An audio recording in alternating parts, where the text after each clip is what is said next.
Դիանա Գրիգորյանի վերջին զանգ սերիալում Բագրատի մահը դարձավ հերթական ցավալի կետն այս պատմության բարդ ու հուզիչ շրջադարձերում։ Չնայած կյանքի վերջին տարիներին Բագրատը կորցրել էր շատերի հարգանքը,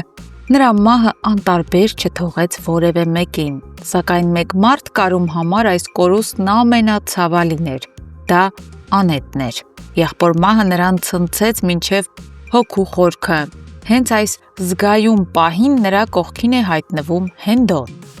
Նա այցելում է Բագրատի տուն ցավակցելու Անետին, բայց դա ընդամենը ձևական այց չէր։ Հենդոն գալիս է անկեղծ խոսքերով ու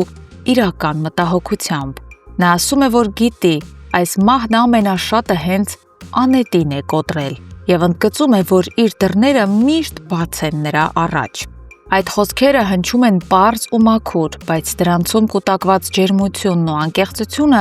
սառեցնում են Անետի աչքերը։ Նա զարմացած է Հենդոյի այս անկեղծ քայլից։ Հավանաբար այսքան տարվա մեջ առաջին անգամ նա իրեն արժևորված է զգում։ Այդ ընթացքում ավագի տանը մթնոլորտը խաղաղ է։ Ավագը, Վիկտորիան, Անգելինան եւ Սեմը նստած են ջերմ զրույցի մեջ, կարծես փորձելով նոր էջից սկսել, մոռանալ անցյալի ցավերը։ Սակայն այդ մթնոլորտը խաթարվում է, երբ Մերին ներս է մտնում սառը լուրով։ Նա հայտնում է, որ Բագրատ Լալայանը մահացել է։ Տանը տարածվում է լռություն, բայց մեկի դեմքին միայն ժպիտ է ծնվում։ Սեմը չի կարողանում թաքցնել իր ուրախությունը։ Նրա համար սա ուշացած արդարություն է։ Նա երբեք չի մոռանա, թե ինչպես տարիներ առաջ Բագրատը զրկեց իրեն հորից։ Հիմա նրա աչքերում այնպիսի կրակ կա, որ վկայում է վրեժն ավարտված է։ Մինչ այս Լիլիթը իր աշխարհում է, նրա հոգեկան վիճակը սրվում է։ Նա խոստովանում է ինքն իրեն, որ սպանել է հորը։ Այդ խոսքերն ակամա լսում է Արամը, զարմանքից քարանում է, ապա մոտենում մորը։ Սակայն Լիլիթը ինչպես միշտ փորձում է փախչել իրականությունից։ Նա փաթաթվում է որդուն, ձևացնում խեղճացած, բայց Արամն այլևս չի խաբվում։ Նա տեսնում է իր առջև մի մարդ, ով կորցրել է մարդկային ամենակարևոր հատկանիշը՝ խիղճը։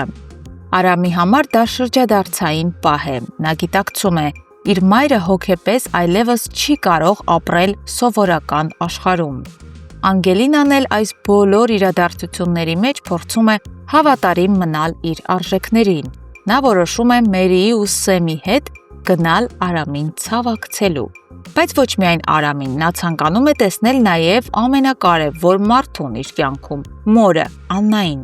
Ու հենց այդ պահին, երբ նրանք դուրս են գալիս ավագի տանից, դիմացն իրենց է սպասում Հենրին։ Նա եկել է ցավակցելու պապիկի մահվան կապակցությամբ, բայց իրականում շատ ավելին։ Նա եկել է վերջին անգամ փորձելու վերակառուցել այն, ինչ փուլ եկավ։ Նրանց զրույցը կարճ է եւ ծանր։ Անգելինան հերթական անգամ վանում է Հենրիին։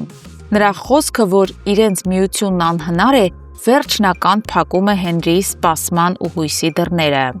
Հենրին վերադառնում է տուն, հոգեպես կոտրված։ Նրա ներսում այլևս ոչ մի տեղ չի մնացել հաշտության համար։ Միքայելը, փորձելով կարկատել ճեղքերը, ասում է, որ շուտով ամեն բան կշտկվի, որ ինքը խոսել է Աննայի հետ եւ համոզել նրան, որպեսզի Աննան փորձի համոզել դստերը։ Սակայն Հենրին այս անգամ անսպասելի է լինում անգամ իր հոր համար։ Նա ասում է, որ Անգելինան իր կյանքում այլևս գոյություն չունի։ Ոչ ոք եւ ոչինչ չի կարող փոխել իր որոշումը։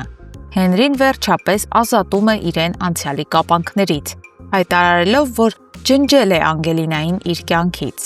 Այս խոսքերից հետո անգամ Միքայելը ապշում է։ Եվ ահա հաջորդ առավոտյան, առանց երկար սպասելու, Հենրին զանգում է Անգելինային։ Չկա ոչ մեղմություն, ոչ հորդոր, ոչ հույս, միայն հստակություն։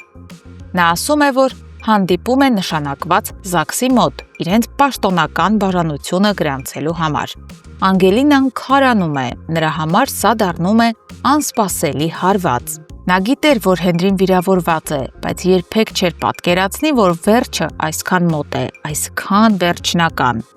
Սերը չի մեռնում աղմուկով, սերը մեռնում է լուռ։ Հարգելի հետևորդներ, այսուհետ ինչպես կվարվի Արամը, հստակ իմանալով, որ Լիլիթն է սպանել Բագրատին։ Գրեք մեկնաբանություն։